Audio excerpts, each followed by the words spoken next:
Sing along. Okay, will do. Good morning, good afternoon. For us, good evening, whatever time you are in. I just want to put lyrics. We'd like to this. welcome you.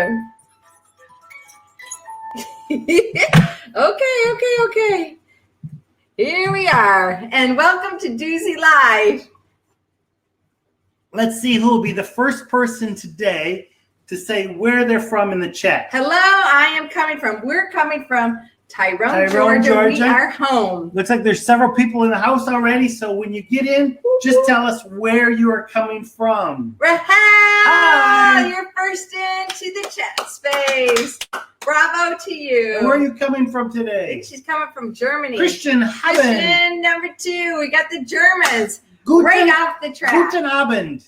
That's great. Yeah, it's going to be evening. Is it for Guten them. Abend or Gute Nacht? Abend is afternoon. Nacht is evening. We'll have to see which one is the right one. Guten Nacht. Madam Brown is in the house, coming in from Jamaica. Yay! Nat from Colombia. Bienvenidos. Hello, Daniel Fairhead. Cheryl Potter coming in from Marlette, Michigan. Yep, Rahel is Germany. Good guess. And Chris Van Baaren. He is our featured guest, interviewed guest. Yay, Chris, you're in the house. Megan, welcome. Megan, she's visiting her mom and her sister. Woo, full house. Hello, Morris House in the UK. That's Guten awesome. Abend. Good. Thank you, Christian. And Tiffany's coming in from Hilton Head, South Carolina. Yes. Nice Thank place you for to joining be. us on your time away even. Okay, we're saying hi to each other. Well, we love that Duzie Live is what we call an interactive experience. It's that because here we are presenting a topic, which today it's living life by design, not by default. And then you are involved in the chat, chatting with each other, responding to what you're hearing, what you're thinking, how you just want to interact with one another. And the whole combination makes for great fun and wonderful excitement. And today we have a featured guest, as I just mentioned, and it's Chris Van Baaren coming in from the Netherlands this evening over there. And we're just going to pick his brain, what it looks like for him to live a life by design and not by default. Meanwhile, we're going to pick your brain, and we hope you'll interact with us as well. I love design. I think everything is a product of design. If you're sitting in a chair right now, it was designed. You're looking at a computer or a phone, it was designed. If you read a book, it was designed. Everything needs designing. And yet oftentimes in our life, we don't focus in on how do we design our life. We basically hit the default button. Yeah. Or we hit nothing and we just sort of coast along. You know what? Your life is a remarkable story. It's an adventure that only you can create. We exist today, right now, to motivate and equip you to live fully alive. Today in this Duzie Live right now, we're talking about living life by design, not by default. And when I think of that, I think of my childhood. I grew up thinking and believing I was going to be a missionary nurse. That was my design. I was blessed to be in a household of 8 kids, and so it was easy to add other people over for dinner. And we often had missionaries coming in from around the world, and I got exposed to missions so early on. Later, I learned that my parents not only dedicated us as children to God, but also to missions. So they were designing for us and trying to steer us towards missions. My missionary picture. What's the default and what's the design? Okay, so my missionary picture by default, good question, was what I heard. That I would go to Africa, I would live in a hut under a mosquito net and be a nurse. Well, the design part turned out when I met Dan, the man. I took her away from all of that. And it was still missions. I completed my nursing degree and I became a registered nurse. And then we went into missions to Europe, to Poland, behind the Iron Curtain initially. And the design piece went into how can we connect Jesus in real life for the next generation. We continue to do that now. That is the design piece. The default would have been Africa and hut and mosquito nets. So here's what we're going to look at. We're going to look at you. We're going to look at you from your point of view. Do you spend most of your time designing your life, or do you spend most of your time in the default mode? I think this is a poll time, don't you think? Okay, we would love you to here's answer the poll. this. It is up, and it is most days I live my life by design, or most days I live my life by default. Now, be totally honest here. Most days, how are you living? Another picture I have of design versus default is if you are in a fast-moving river and you put your feet down so you hold yourself in a space where you want to be, that is by design. Default would be pick up your feet, and then the wind and the waves would take you wherever they would take you. You might hit a rock, you might hit a tree, you might hit a bush, you might hit another person, but you'll just go with the flow. So design versus default. Right now, 30% of the people who are watching are saying that they are design. And 70 people say it's more of default most of the time. That's what you're saying right now, 70-30. That's pretty normal. I'm going to give you a few more moments. If you haven't put your poll results in, please add that in. But right now, it's 30% are saying most of the time by design, 70% are saying most of the time by default. This morning on Duzie Live, very similar results. It was 62% said, I live my life by design, and 37, that doesn't really come out to 100. Yeah, 37 says by default. So there was more by design than default. You may have caught it as it was changing. I know, I might have done that. So we're going to close the poll. Oh, it just changed. Oh, I'm glad I waited. 66 default, 33 design. Much closer. All right. Thank you for voting. That just gives us a feel for who's in the room, who's in this space. And again, it is, we don't know who's saying what, so you can vote honestly. And it isn't so much about us needing to know where you are, but you needing to know where you are. If you're a person that you're thinking, wait, I'm doing most everything by default, listen up closely. We're going to give you a tool to design your life. And if you are designing your life most often, the tool will still help you because it'll help you see where you are in the process of designing and how to actually live that out fully alive. So today we're talking about living your life by design, not by default. So Dan, would you please take us through just this brief concept of design thinking? And then we're going to apply it to our life. You may have seen this design thinking model in the past for other things.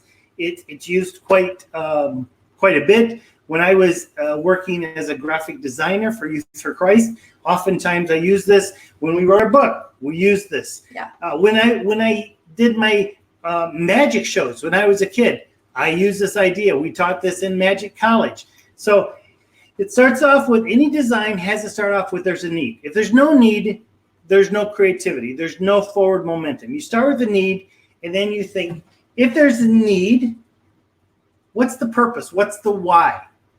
And then you go to the why of what are the ideas? How do we fulfill that purpose with the ideas? Which then you squeeze down into a plan, and then the plan is released into do it. So that's the model, that's the tool that we use. For design thinking. We're going to apply this model to living life fully alive by design, not necessarily by default. And here's a quote up the top. It's a common quote we've heard many places. And it says, be the person you want to have in your life. Unpack that for us. Well, oftentimes we want to have the right people in our life. Oh, look at that person. I like that quality. I like how they're living. I like how they're choosing to. Well, that's the kind of person we need to be. We need to be the kind of person that we'd want to have into our life.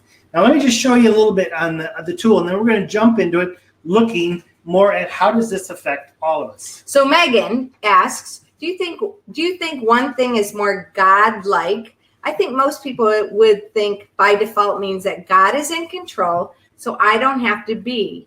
Whereas by design would be more sinful, as it would be more about me doing what I want. What do you think? What do you say to that? Disagree with that, because if you look in the Bible, you're going to see someone like Abraham. And basically God says to him, I'm going to bless you so that he'll bless the nation. You'll bless the nation. And his life and his legacy was blessing the nation. He designed to do that. Joseph, as a young man, was given this dream of this coat, really royalty. And even though he went into being a slave, he kept the mentality. He designed his life around this mentality that I am royalty. If you look at Esther, Esther designed her life around influence. Yeah. Even when she was taken from her humble abode into the palace to have all this fashion stuff going on, there was a sense of designing myself that I may influence in some way. You look at Jesus. Jesus was very much, his purpose was, I have come that you may have life, and we're going to get in that. But it started off with, he saw the need in the world, that it had gone the wrong way. It had gone into sinful. And a lot of people talk about this whole idea of self as being wrong in the Bible. I challenge you to find that, because there's only 9 places in the New Testament where it even talks about self. And most of the time it's referring to old self, which is something you put off, which is actually sin, but a new self, a self that's designed that actually moves forward. And I know a lot of times we hear these words, we need to be more selfless. That is not a biblical concept. We are to love ourselves fully, be fully alive in the gifts that God's got in us. We need to be self more so that the kingdom can come more, that we can love more, that we can appreciate God more, because he's created us to be more. So I would not say that the default, I would say the default is much more, we go into neutral mode where we don't think, we just flow with the crowd, and we're conformed into the image of the world or the church or something that is not necessarily the way God created you. If you're going to live the way God created you, you're going to be a little bit different, and you're going to have to live in a design.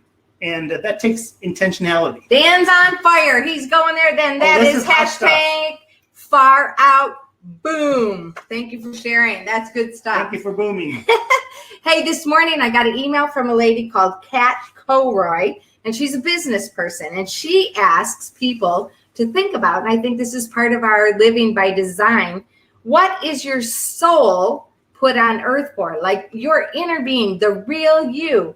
And she talks about the sweet spot as a combination, 3 circles, and in the middle is a sweet spot. What am I good at? What do people need? And what are people willing to pay for?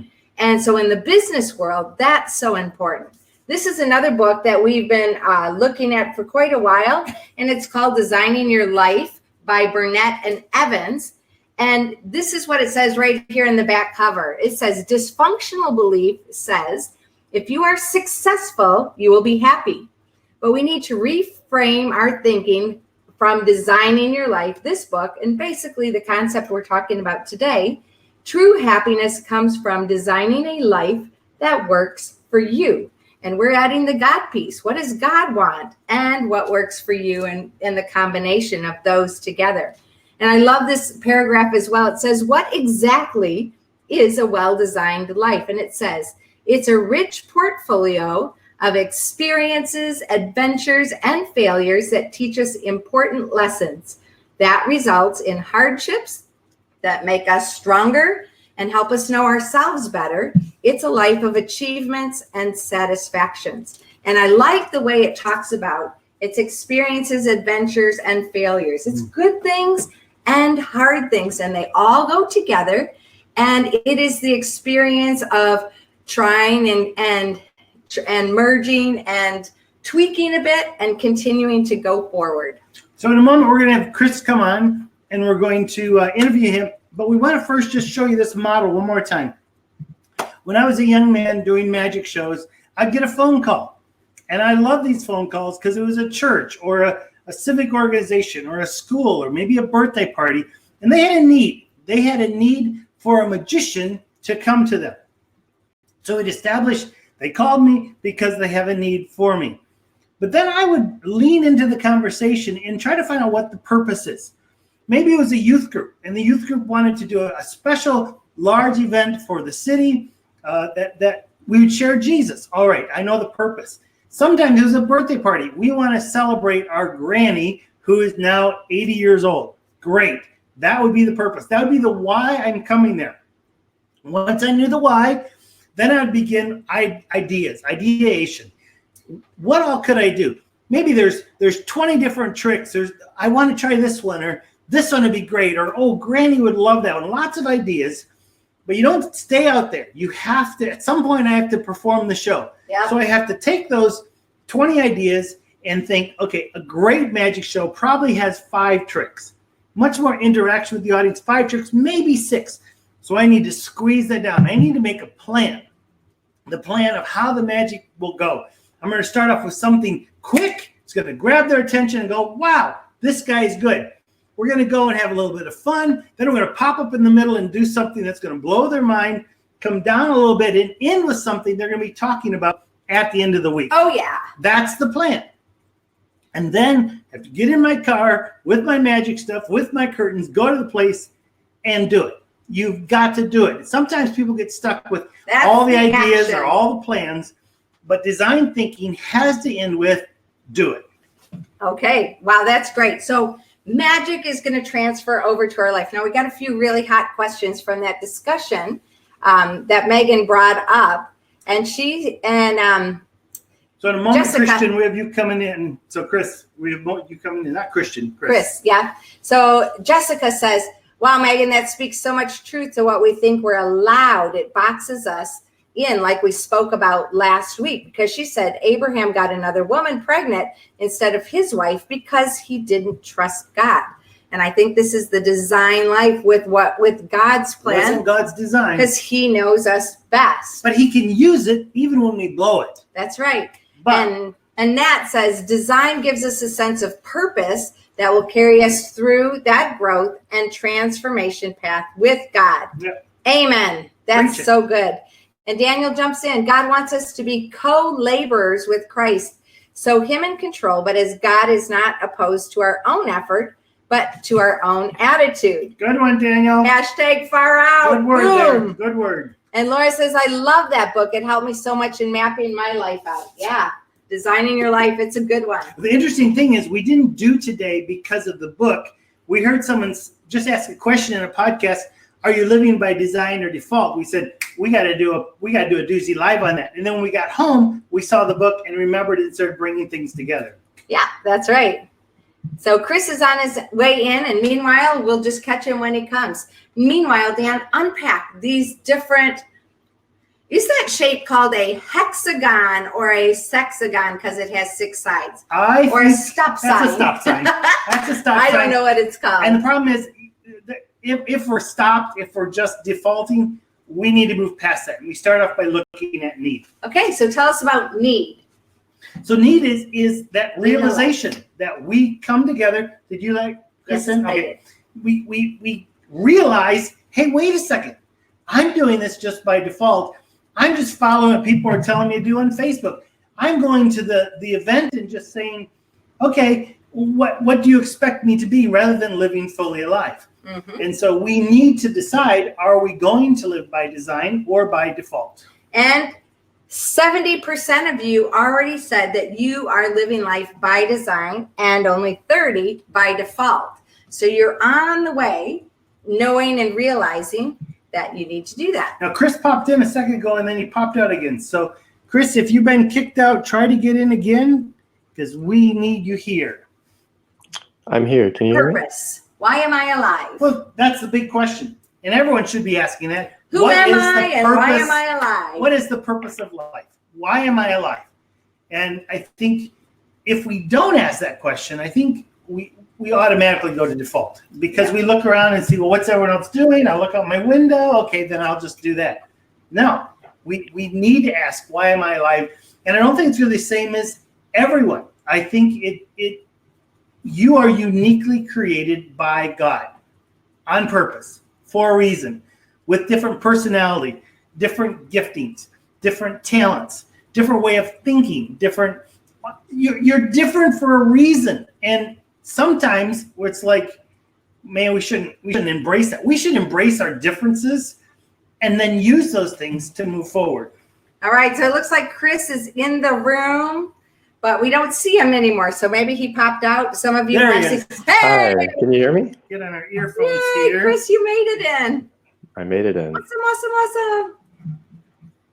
All All right. right. Well, this is Chris Van Baaren. We've known Chris since I think he was 12 years old. We've seen Chris really all over the world. And Chris is one of the people on our tribal leaders team trying to figure out how to launch the Fully Alive Revolution. He oftentimes, well, he knows it or not, he is speaking into our life. He's reverse mentoring us. And a couple days ago, we were talking about this, thinking, who do we interview? Chris is the first one that came up, and we thought, this is too late. And then we waited a day or so, and then we thought, let's get hold of him anyway. And he said yes. So welcome in today, Chris. Hi, Chris. Can we hear you? Thank you very much. Oh, yes, we can hear you. Yes. Well, we're on the design process, and we're currently on purpose. Why am I here? What would you say for yourself? Why are you here on the earth? Yes, I mean, I think it's a very difficult and big question where I feel this pressure almost when I'm being asked, like, what is your purpose? I'm quite young. I'm beginning now with my sort of real life as I'm leaving the nest. And I think when I kind of put it down to what is my purpose, I think it is to, however cliche it sounds, but it's to be more like Christ, to follow him, to grow in my faith and identify with him. And that creates a lot of opportunity for me. And I think the framework for my design, as you guys put it. Mm-hmm. So you're in the process. You've had a very interesting university experience over the last several years. School and life journey. You're not done yet. You were probably a life learner. Take us a little bit back to where you've been, because all of those things together move you forward into the designing of what you're able to do in the future. I think one of the things we're talking about, just a little piggyback question here, we're talking about living your life by design, and it's purposeful. And one of the reasons why we invited you in, because we have seen you, we've journeyed with you close and far, and seen this purposeful, intentional, thriving and choices made to design your life. So yeah, go for it. And as Dan asked, give us a little catch up on your journey so far. Yeah, my journey so far, I think it starts with actually not my choice. When I was 8, I got moved from the Netherlands to the US. My parents do work with OM, and yeah, that was not my choice. But from then on, I've been able to slowly start to shape my life as well. So I did a university course where I was able to study in 4 different locations. So in the US, Singapore, Germany, and Brazil. Which allowed me to see a lot of the world, first of all. But also, I realized in that time I have to be very intentional.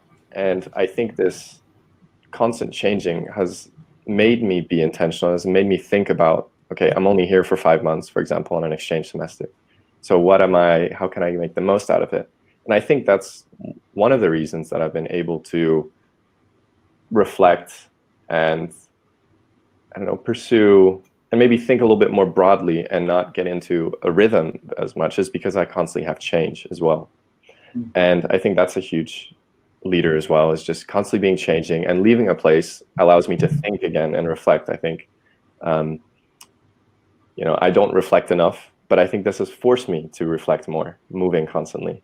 So this has allowed me to start to design and see what I like, what I don't like. And I think this reflecting, figuring out, again, through the lens of how could I become closer to Jesus in the way that he lived, allows me to make decisions that can go towards that. Not that I always have. Plenty of times I have not, but I think that's what helps guide me. I love what you said about it. It's helping you start designing, because sometimes we get this idea of designing. It's like, okay, we did it, we're done. But it's just like in your house, you're going to design and redesign and redesign. Tweak. And I think this is what life is and breathing is. It's that constant awareness that I am redesigning. I am designing. I'm taking this class. I'm meeting this person. I'm going to this country as part of growing my new design.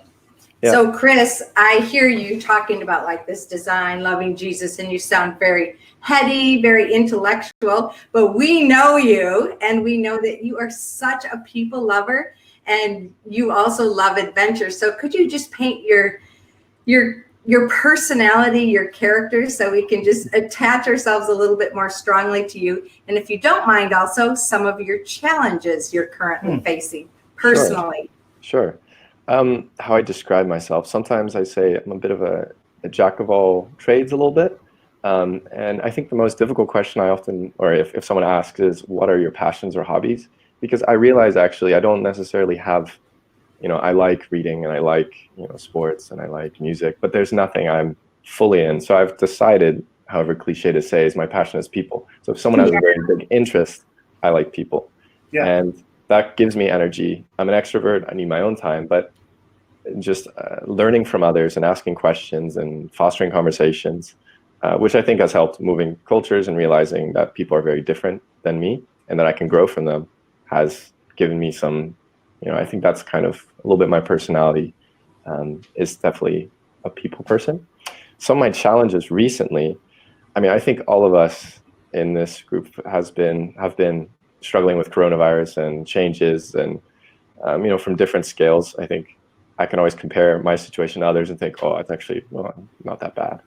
But for me, I've went from going to join the ship to now actually starting a master's in the fall. So that's been quite a change around. I was like, yes, I'm going to serve the Lord. I'm going to go on the ship. And then I think God was also telling me in that time, you don't need to go serve in order to grow closer. And I was almost using that as an excuse a little bit, I think, saying now, before the ship, Lord, I will give you my time when I'm on the ship, but right now it's study time. And I think he's teaching me then that I'm able to also grow closer with him then. But some challenges as well is, I think community is always a big one for me. Figuring out, how to really build community. Like this is great, but somehow you miss some interpersonal things. Yeah, there is a question here that Megan posed about. Yeah, good. Go for it, Chris. You can see it there, right? Yeah. Do you think your lack of, go ahead, read it. Yep. Do you think your lack of choice at the beginning of your life made a difference in your design choices?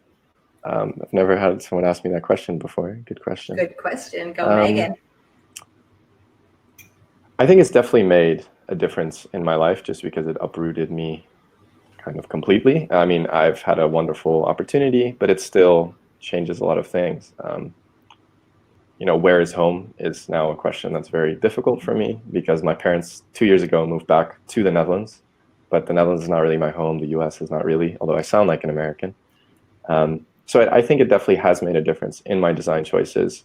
I think it would be easier to live in a default, and I think it's easier to live in the default if I stay in a place for a longer period of time, as then I can get used to life or the same place. And I don't know if, because I think, Duzie, you talk about rhythm being very important, but I sometimes question, like, when is rhythm, when does that change with default? Like living as default and living with a rhythm. I'm curious what you guys think about that. Oh, that's a good question. Shall we go there now? Go for it quickly. Well, I think default rhythm. I think to me, it's a question of intentionality. If I am going to play my drums, if I'm going to do some rhythm on my drums, it's going to be very intentional. I'm going to be listening. I'm going to be looking around. I'm going to be watching the hand of the guitar player. There's a lot of stuff going on that I can hit the beat when I need to hit it. It's the same way in life. Rhythm has to do with intentionality, looking around, what's going on around me, and setting that consistency. Where default would be, I have an electronic drum kit, and default would easily be going, what is it? We're going to do 90 beats a minute, whatever. Okay, push a button and it's going to run. No matter what's happening. There's no intentionality. Nothing's going to go wrong unless, of course, the guitar player puts in an extra beat, which happens all the time. And then everything goes wrong simply because you're not aware of what's going on. You're simply on default. So in my life, I see that very much. When I simply go on default, this is what everyone expects. This is the way I need to show up.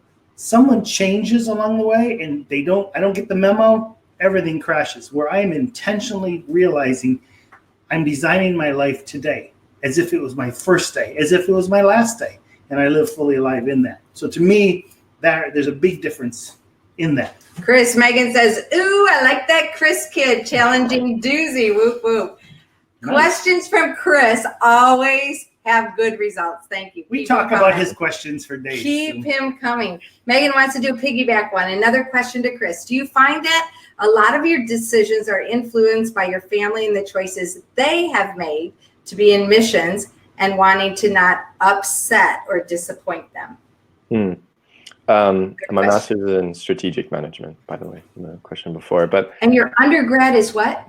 Undergrad is international business. International business, and you're Quite going on to vague. It's like, strategic what management. is that?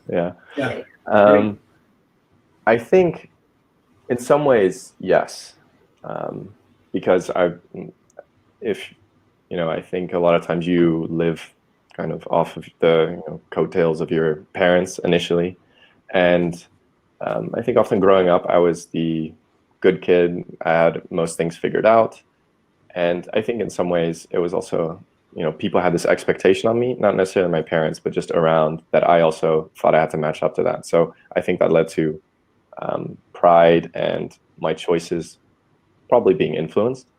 But I think also there comes a time when I, was thinking, okay, like not only, I think more broadly, what is really Christianity? And I do believe, but do I really believe? Is this really something that I hold dear to my heart and something? So then I have to also make it my own. And there also came a time that I wanted nothing to do really with OM, not in a negative sense, just more, my whole life's been OM. Ever since I was born, my parents have been in OM. They're like OG OMers, like the Duzies. True. So, yeah. So that's why I didn't want to go that way. But I think slowly, as I'm becoming my own person with my own decisions, I've been out of the house for like 4 years now, which relatively speaking, not that long. But it's allowed me more freedom to make decisions and I think create my own path with support, very much. Because when I say create my own, I really just mean other people helping me kind of push my way, guide me. As if I look back, there's not much I could have done really on my own. Yeah. It's good. Yeah, awesome, Chris. We're going to go on to the next portion of our design thinking, and it's how. So once you get the need and you understand the need you have, and that may never go away, you always may be walking around with that, I need to be more decisive. I need to be more intentional, whatever that is. You move towards what is that purpose. Now, for me, it's a very clear purpose statement. I probably say it to myself and write it down at least once a week, sometimes every day. Purpose. But from that, I move then into, what, you got a poll there? I got a poll, yeah. So before we move on to, if you don't mind. Okay, it's time for a poll. And here is, when we're thinking about purpose of life statement, which one best describes you? Would you say that you have a clear purpose of life statement? Like you can say it, just like Dan went ahead and did it. I live fully alive so that I can love my God, love my world, and love myself. So I know every day that's where I'm heading. That's my purpose. Or maybe you're like me. I know my purpose, but it's not in a statement. It's all about people, and it's all about influencing them to make the choices and the connections that are necessary there to resources, myself, others. Or maybe it may be number 3. I'm not sure of my purpose. Don't know or it number yet. 4. I've never really thought about purpose. If you would take a moment and just click the one that best describes you. So it looks like it's moving. So far, the lead is I know my purpose, but it's not in a statement. Yeah, that's It keeps 60% changing. at the moment. Yep, and then the next highest is 20%. I'm not sure of my purpose. Oh, keeps changing. Equal, not sure of my purpose. And I have a clear purpose of life statement. And then I never really thought about it is 9%.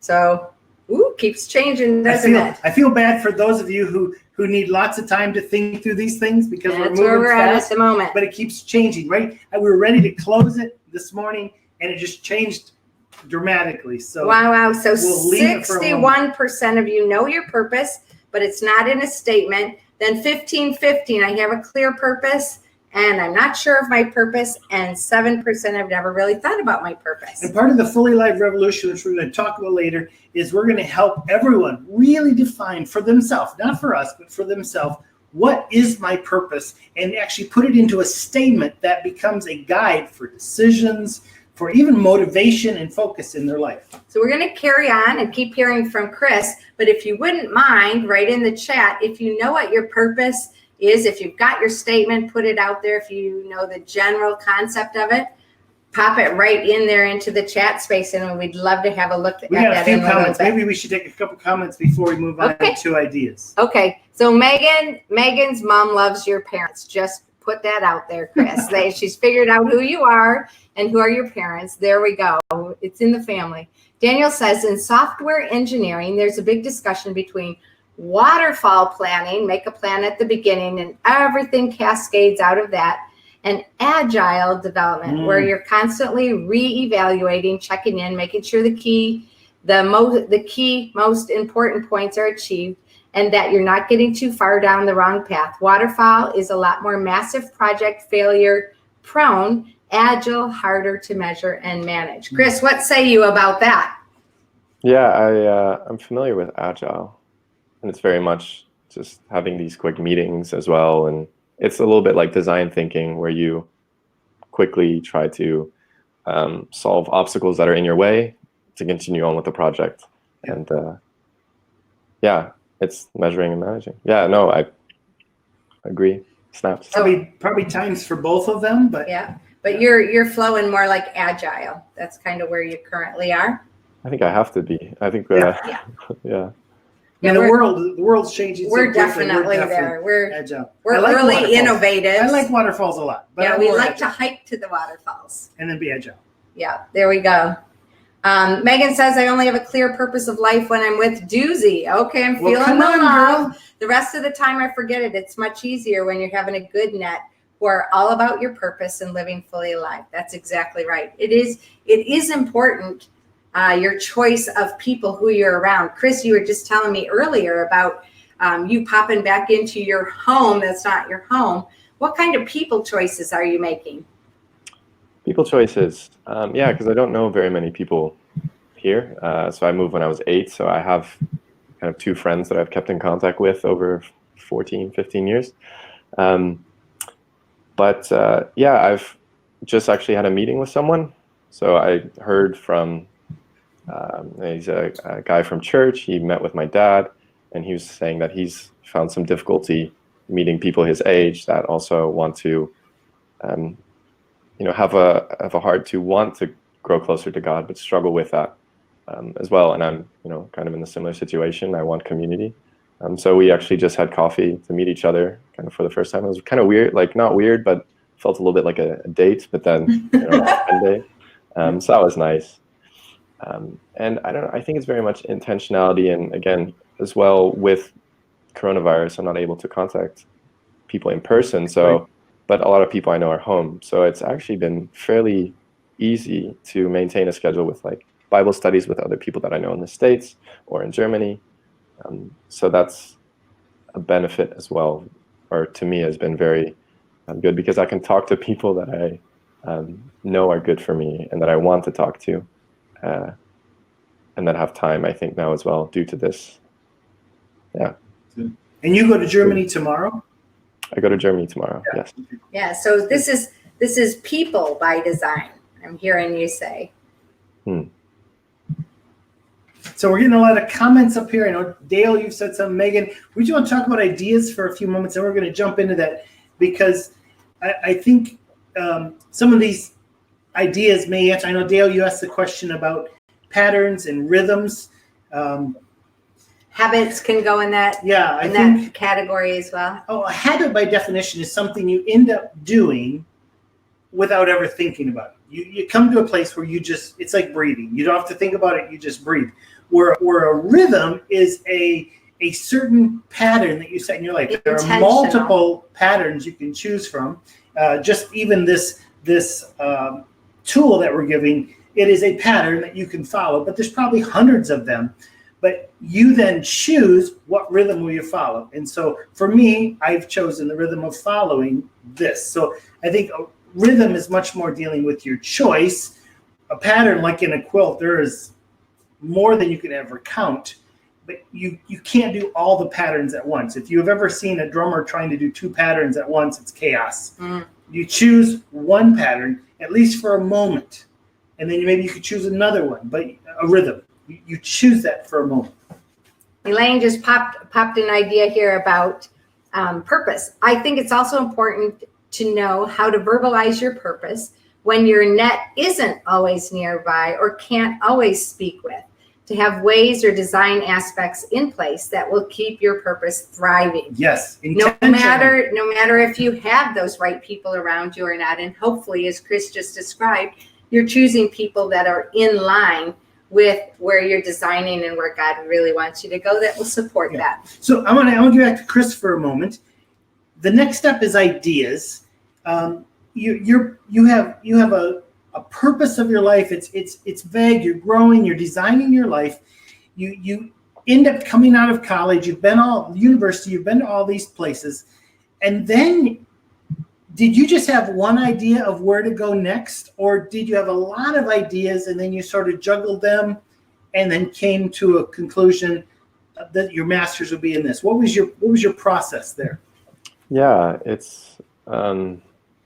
I think up until kind of where I was, my life's been fairly vertical, as in, lower school and middle school, then high school, then, for me it was college or university, and now it's horizontal. And I think the rest of life now is horizontal for everyone. And, that caused a lot of issues, I don't know. I think it's valuable to have opportunity, but there's also difficulties with that.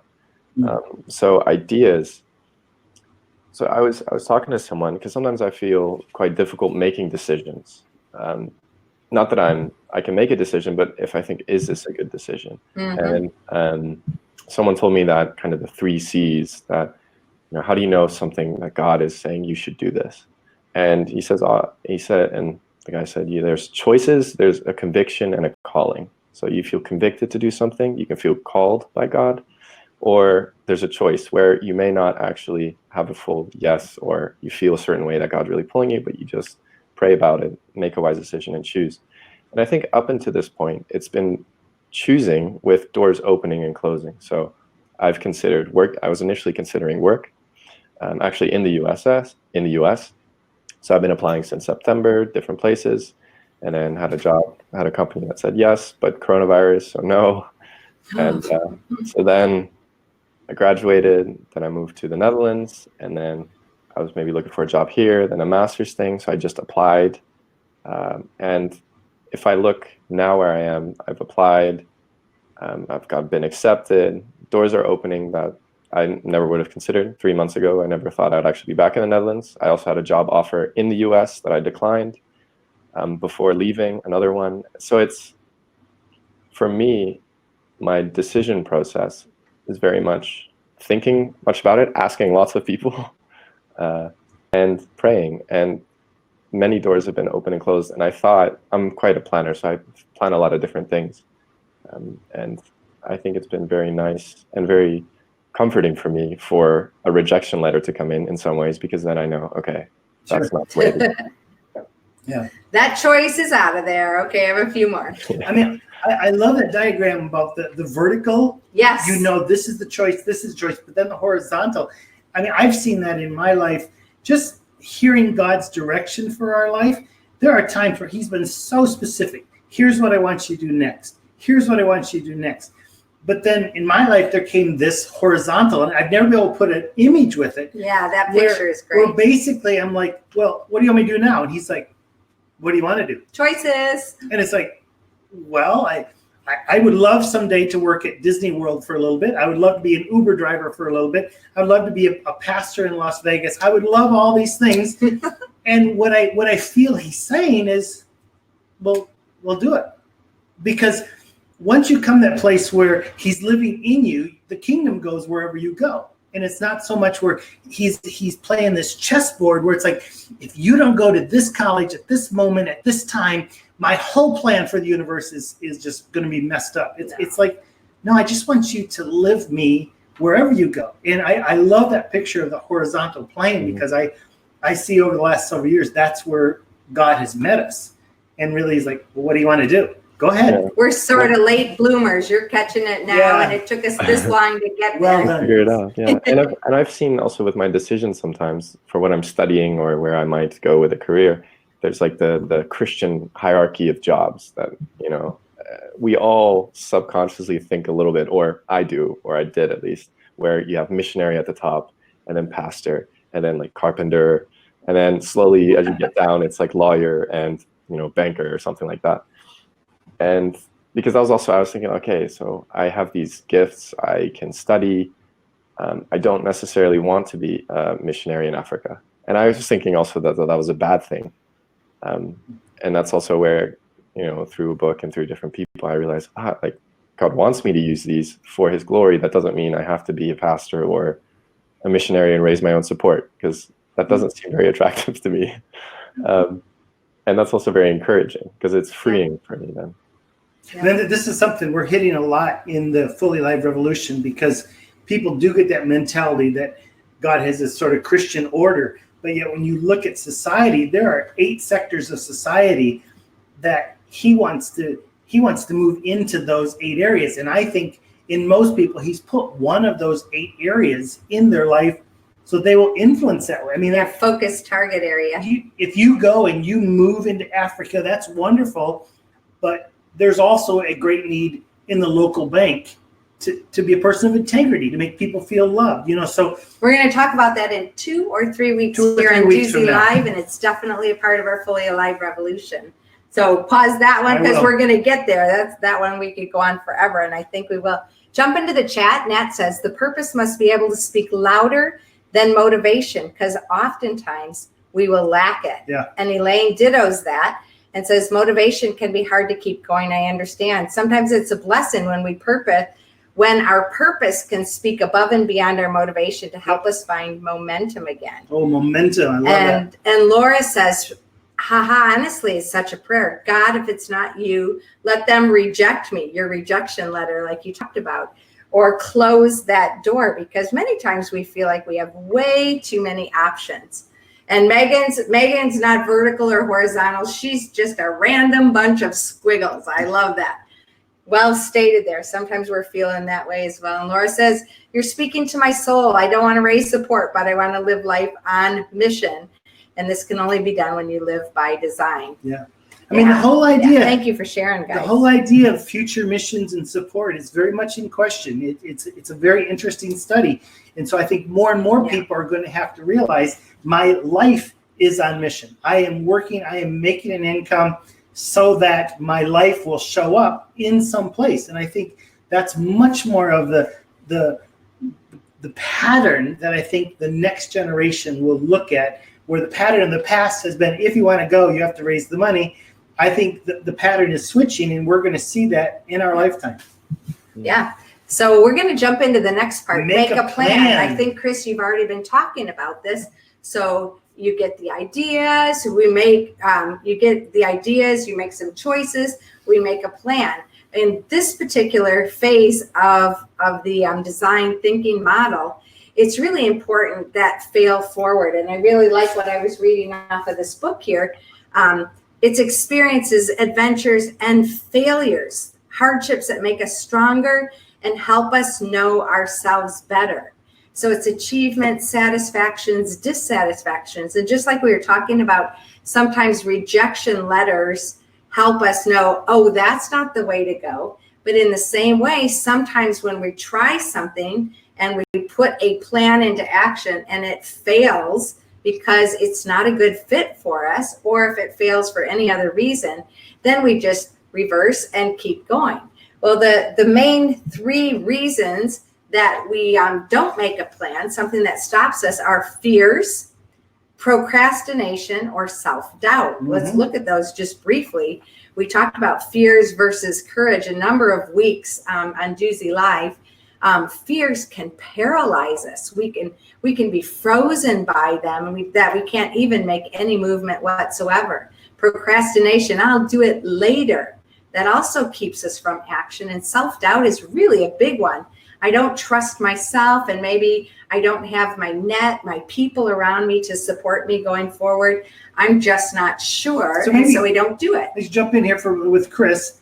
Is there one of those 3 that maybe sneaks up on you more often than the others? Yeah, I think, or it's maybe procrastination or maybe lack of action. I don't think it's necessarily self-doubt. If anything, I probably have too much. And Too much self-doubt? No. too much Self-confidence. probably, yeah. And I think it's procrastination or this lack of action. For example, I have 24 hours in a day, yet sometimes I struggle to read for 20, 30 minutes, read the Bible. And I think that is something that I struggle with, with making a plan. I don't think self-doubt or fear. I think fear of failing, because in some ways, like earlier said, failure is okay. I find it's, you learn a lot, but procrastinating, not making a decision or wondering what the decision is, because no decision is a decision. And sometimes it's difficult to figure out what is the right one. And I don't know if there's always the right decision.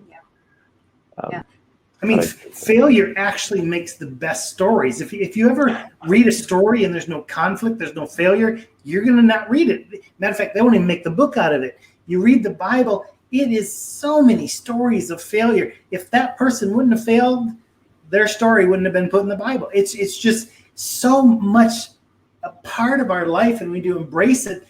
Failure is never a step backwards. It's really a step forward towards success. And it's like Edison and some of these other great inventors, they failed so many times, but they didn't give up. Yep. I prefer, instead of fail forward, learn forward. I think that was Thomas Edison's story. We just recently heard a more in-depth version of his story. Over 2,000 times he kept trying and failed. Or did he learn forward? He learned that didn't work. Let's try this. He learned forward, and now the light bulb is such a common piece of our world, our life, that we use every single day. Make a plan, and we just want to jump. We just want to jump forward as well to the do it, or Let's do the do it quick, and then we can go. And then we'll go to questions and more from Chris. I think this is where most of us probably get hooked or stopped. That's where the stop sign appears. Is we may go through the process of saying, I have a need. Here's the purpose. Here's the ideas. Here's the plan. But we don't show up. For some reason, we don't do it. I have a life full of ideas in my journal that I never did. Now, it would have been impossible to do all of them, but there's some of them I probably should have done. And the thought that came out was, your life will become what you do now. It is not, I'm just going to go on default for a while and eventually I'll get intentional.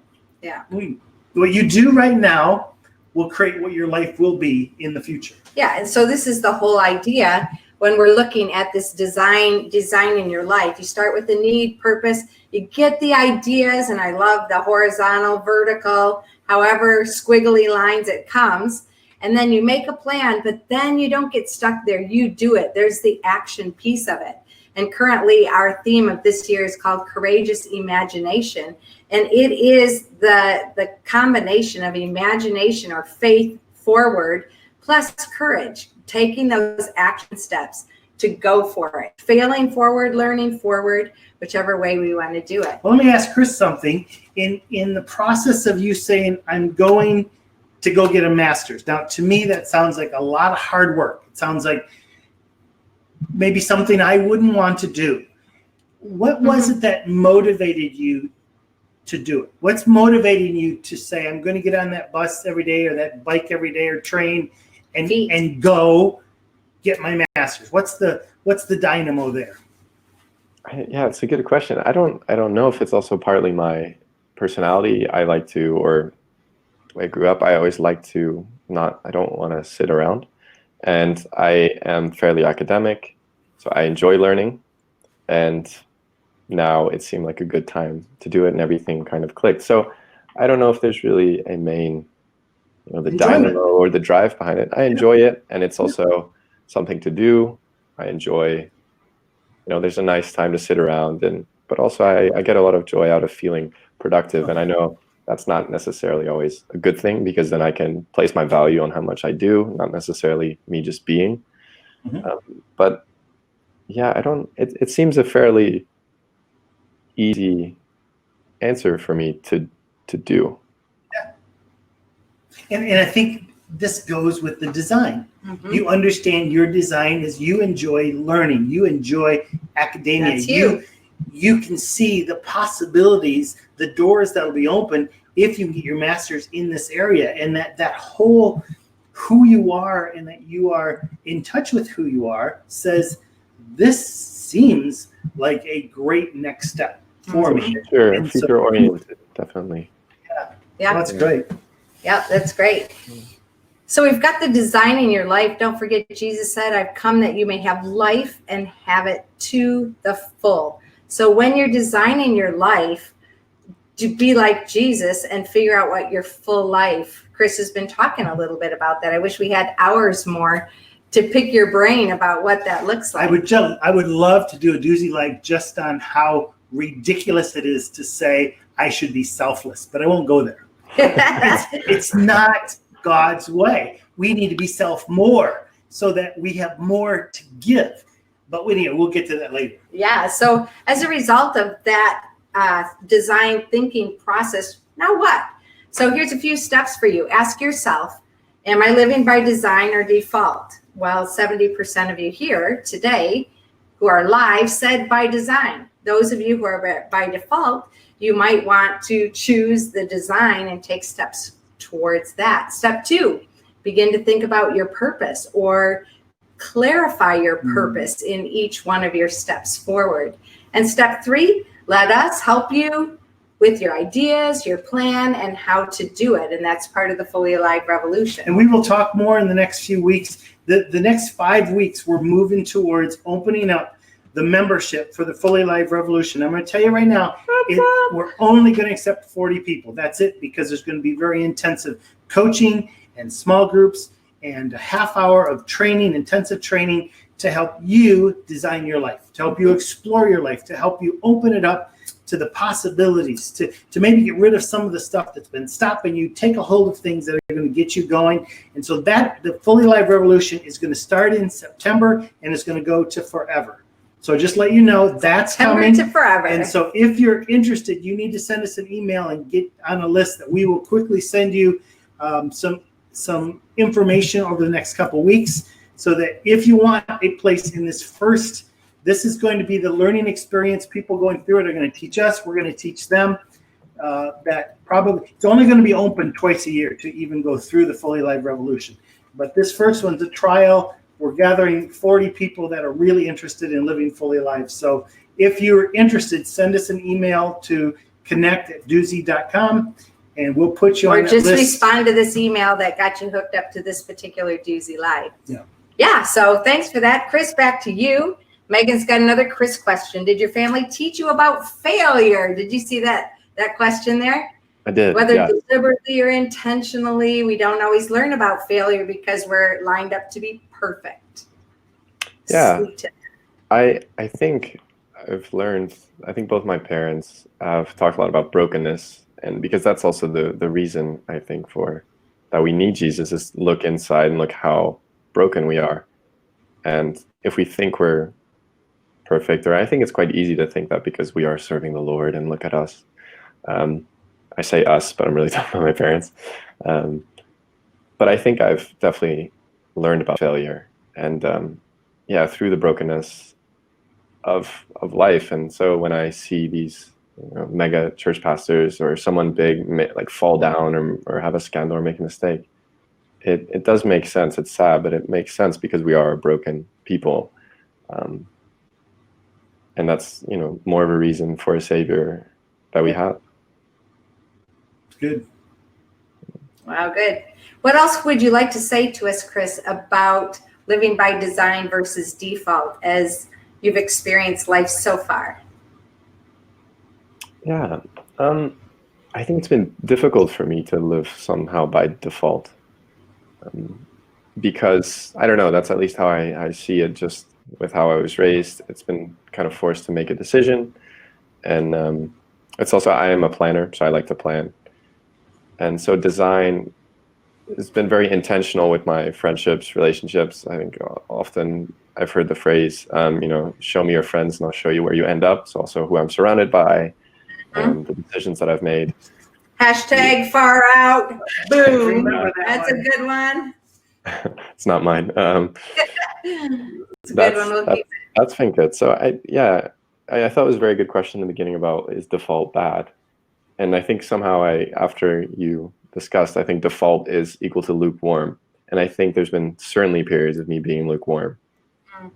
And I think there's a switch when I realize the vitality that God brings to life, the energy, the joy, and the perspective, and my need that I need him. And that's given me energy, and that's made me live more by design, because I want to keep that relationship and grow that. And I think if I just go back to lukewarm, faith without really works, I think then it'll not go well. I mean, I think that the difference for me would be someone that's designing their life has intentionality, and someone whose default is, well, whatever comes, I'm just a victim of circumstances. That's the way I see it. I think everyone's going to have a little intentional thriving. Yeah, intentional thriving. Everyone's going to have a little different view with that. There are some people that believe, well, I can't do anything, so all that, and it doesn't matter what side you fit in all this, but it's more important for me that people address this issue in your life. If you are a person that wants to be living by design, here is a pattern that we have found that has greatly helped us. It's a pattern we're going to use in the Fully Alive Revolution to help people look step by step through the process. Yeah. Before we're just coming to the end here, and before you go, I just want to invite you right there in the chat to write your takeaway. So far today, what have you heard said that you just want to capture? Could be agreeing with or disagreeing with. What have you thought of? What's a new way of thinking for you as a result of today? And meanwhile, we have one more poll. If you don't mind giving us our poll music.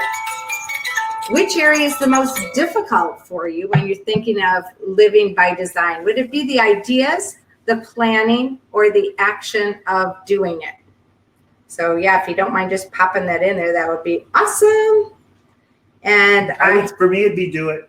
I'm pretty good at the ideas, pretty good at the planning, but it's that motivation to move no matter what. Yeah.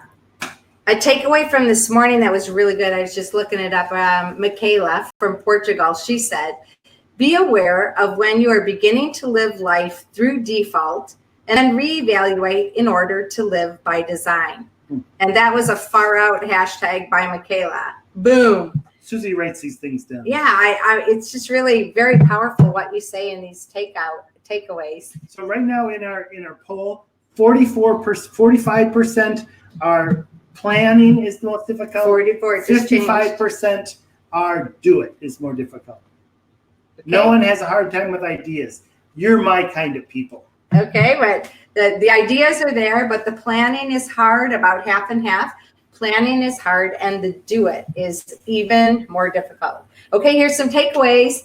Elaine, being able to verbalize our design and purpose. So you're good with words. You're a word genius, Elaine. So I'm not surprised that verbalizing is out there in your plan. Thank you for sharing that. Laura said, my takeaway and what I'm most excited about learning more is the waterfall and agile planning. I'm interested to see how that could be used in mentoring, discipleship type relationships. Great. That's great, Laura. When you find that out, we'd love to hear that as well. And Laura earlier just had a plug for Andrew Scott has a book called Scatter. It's got a yellow cover. It's very highly recommended to help you know your shape for yourself, but also that it's great for you to go into the workplace using your shape, like Chris is just describing so beautifully. So Laura, thank you for earlier one of these pointing days that out. We'll have Andrew on and we'll talk about Scatter as well. Anybody else? What are your takeaways that you're feeling, hearing, seeing? And Chris, anything else you just really want to share? Our time has flown. It has flown. No, thank you for having me. No, I think for me, my takeaway, I think the intentionality for a rhythm and the difference also with patterns and being neutral, or I think the term that you guys used was not neutral, but now I'm blanking. It's the unintentional one? Yes. Going with the flow? Going with the flow, right. Because it does seem very right, if you will, because it's like, yes, I trust God, but I think it's almost like if you're not moving forward, you can tend to move backwards. Yeah.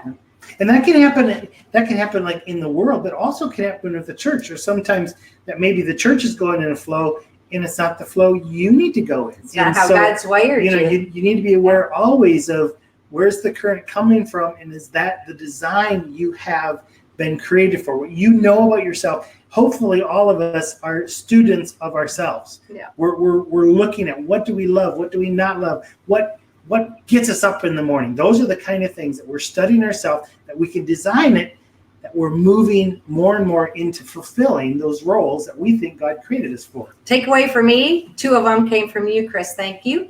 It was the vertical and the horizontal way of living and making choices. And the second is that default equals lukewarm. I heard you say that. And that really describes it. Lukewarm is not hot. It's not cold. You're not going for anything. You're not going against anything. You're just kind of in there where the crowd's going to push you.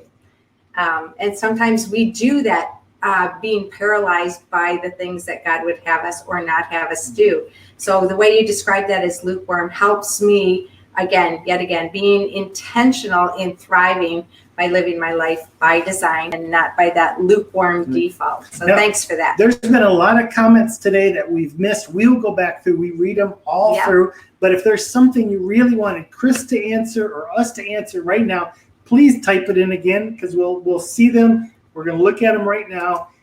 So if there's something, if anyone needs to leave, you're free to leave. Please leave your takeaway. Yep. And again, if you're interested in getting information on the Fully Live Revolution, please send us an email that we can have you in a list to send that out to. But make sure if there's anything you really have to have answered, or even just a comment, that you put it in again now, so we won't miss it at this moment. Nat's takeaway is design, bring the key point of intentionality into the mission execution. Whoa, that's a good one. Hashtag far out. Boom. Put that out there. Okay, a few people are leaving. Nat says, thank you, Chris. Awesome insights, and Duzie's awesome as always. Hugs. Thanks, Nat. Christian says, how to find a new purpose in changing life and church where you have to feeling not to be needed anymore. Yeah, it's hard when you're not needed and you've got to find a new purpose and a new design. Changes happen. Madam Brown says, be the person you want to have in your life. That quote. Sometimes we want someone to look up to and even look towards, but I think that to be that person for yourself is something we should all strive to be. Of course, once we are also becoming more like Jesus. So essentially, we look forward to him. Boom! Hashtag far out. Jesse, you've just made my day, because Susie wasn't sure we should use that quote. And I'm like, this is such a good quote. I know, I wanted to poke you. Oh, I don't really like this one. What does that quote even mean? This is so good. It was for you, Madam Brown. And for me. Elaine says, thanks for your thoughts. Just says, thanks, Chris. Thank you for opening up to us and being an example of design. Yes, very true. He's a tall design. I'm a short design. Cheryl says, need to be more intentional each day, writing out my statement. Elaine said, glad for the time and reminders today from Chris and Duzie. Thanks, everyone. And Jess is woohooing. I think that's about the quote. Chris, it's, as always, your valuable life perspective has been enriching and very powerful. You are far out. Boom. Thank you very much. Thank you all. It's been a great time to be together. Yeah. So your life is a remarkable story, an adventure that only you can create. We exist to motivate and equip you to live fully alive. Today in this Duzie Live, we were talking about living life by design, not by default. May you live fully alive and intentionally thrive, so that you can love your life, your world, and your God. My name's Dan. My name is Susie. Together we're Duzie. And that's Chris. Live fully. And love fully. God bless you, and thank you so much for all who joined us live, and for those of you who are watching by replay or YouTube. Thanks, Chris. God bless you. Thank Bye-bye. you. Bye, everyone.